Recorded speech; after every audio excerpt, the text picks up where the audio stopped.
ये हमारा एक बृहत परिवार है।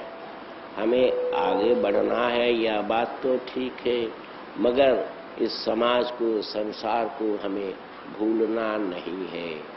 सब कोई मिल के लाखों करोड़ों सब कोई ये जो दुनिया में जीवित तथा अजीवित, जंगम तथा स्थावर वस्तुएं हैं, सब हमारे बृहत परिवार के शरीक हैं। सबको साथ लेकर हमें चलना है। और पहले ही कहा गया है, इसीलिए भौम जो है, तान्मात्रिक भौम है, इसके भीतर से हमें चलना है और जो मौल संवृत्ति है उसके साथ संतुलन रखते हुए चलना है। तो यह जो साधना है, तो साधना में मनुष्य को ऐश्वर्य मिलते हैं, मगर मनुष्य ऐश्वर्य के लिए, विभूति के लिए, अलौकिक शक्ति के लिए साधना नहीं करेंगे। साधना का लक्ष्य है, ध्येय है परम पुरुष। और चीज क्या है? राह की धूल है। अलौकिक शक्ति क्या है? रास्ते पर चल रहे वो धूल लग गया पैर पर, तो अलौकिक शक्ति उस तरह का धूल है। समझे ना? परम पुरुष के प्रति जो मोहब्बत आ गई, वही सबसे कीमती चीज है, और सब धरती का धूल है। इसलिए उसकी ओर तुम्हें दौड़ना नहीं है।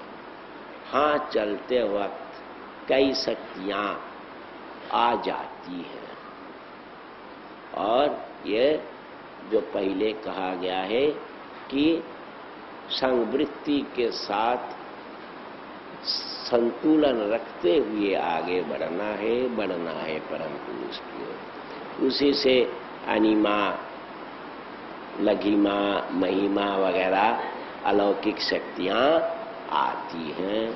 एक तो मन को शुद्र बनाकर हर चीज के भीतर, हर चीज की तरंगों के साथ अपने को नचाना, अपने को चलाना जहाँ संभव होता है। अपने को बिंदु नहीं बनाने से हर चीज के छंद के साथ नचना नामुमकिन है। लघी में ठीक वैसा ही खुद को हल्का बनाकर हर इंसान के, हर जीव के दुख की कहानी समझनी है, तब ना दुनिया का कल्याण कर सकोगे। मनुष्य के मन में जो जमा हुआ दुख है, जो आंसू है, उसे समझना है, तब ना तुम दुख को हटा सकोगे। समझने के लिए ये शक्ति आ जाती है, जिसे लघिमा कहते हैं। और महिमा है खुद को बृहत बना लेना, इतना बड़ा कि समूचा विश्व ब्रह्मांड तुम्हारे मन के अंदर आ जाए। तब ना तुम हर चीज को, हर सत्ता को अपना मान लोगे।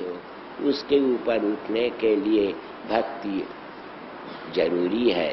बिना भक्ति के आखिर तक जीवों की तरक्की नहीं हो सकती है।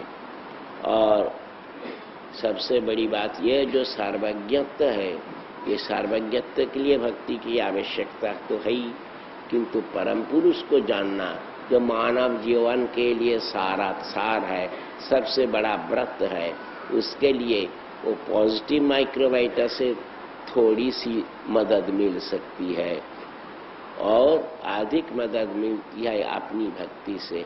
और भक्ति रहने से, उस भक्ति के जरिए से परम पुरुष को तुम अपने पास बुला सकते हो। तुम्हारी भक्ति के जरिए से होता है क्या? भक्ति की अधिकता रहने से परम पुरुष को तुम्हारे पास आना पड़ेगा। उनके लिए तुम्हारे पास आना उनके लिए फर्ज बन जाता है। इसलिए और कुछ हो चाहे ना हो, अगर भक्ति रह गई तो उनमें सब कुछ रह गया है। तो ये इसी के द्वारा मनुष्य परम पुरुष को पाते हैं, और परम पुरुष से एकीभूत हो सकते हैं, जो मानव जीवन के लिए चरम तथा परम तत्व है। तो साधना से इसी तरह से आगे बढ़ना है ना। तो साधना की शुरुआत में ये जो कर्तृ अहम, मैं करता हूँ, मैं खाता हूँ, मैं जाता हूँ, ये जो मैं साधना शुरू कर देता है, जब तक ये साधना स्थूल भूमि में तथा स्थूल मानसिक भूमि में चलती है, तब तक यही कर्तृमय करता है साधना।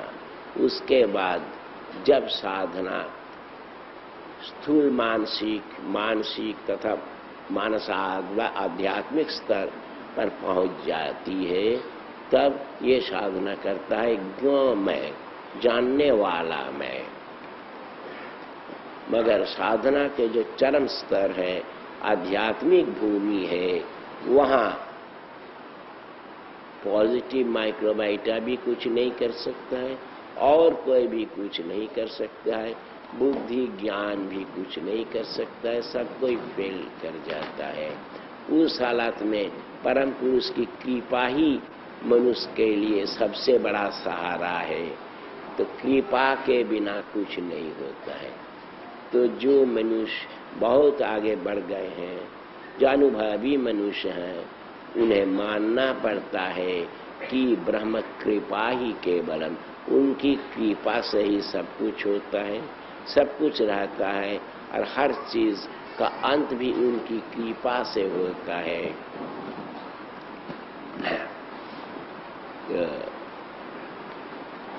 ये जो यतो वा ईमानि भूतानि जायन्ते येन जातानि जीवन्ति यत् प्रयन्ताभिशं विशन्ति, उन्हीं की कृपा से इस दुनिया की पैदाइश हुई, उन्हीं की कृपा से दुनिया जीवित है, और उन्हीं की कृपा से ही सब कुछ अंत तक उन्हीं में मिल जाएगा।